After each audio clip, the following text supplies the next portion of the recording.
Hey there. I'm excited to walk you through how to get a lasting ultra shine on your tires using Black Magic Pro Tire Wet Intense Aerosol Spray. It's very simple and the results are fantastic. So let's get into it.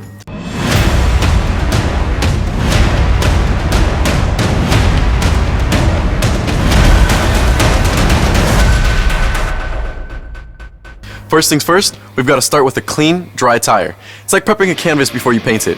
The cleaner the tire, the better the shine will stick. Now, give your can a good shake. It's important to mix all the ingredients for the best performance. Here's the fun part. Spray the tire from about 4 to 6 inches away. Make sure you follow the arc of the sidewall. It's all about that smooth, even coverage. Think of it like misting a masterpiece. Got some extra spray on your wheels? Or the car's body? No problem. Just grab a clean microfiber towel and gently wipe it off. We want the shine on the tires, not everywhere else. Here's a key tip. After applying the product, wait for at least 30 minutes before doing anything else. This gives the product time to dry and reduce the chance of any sling.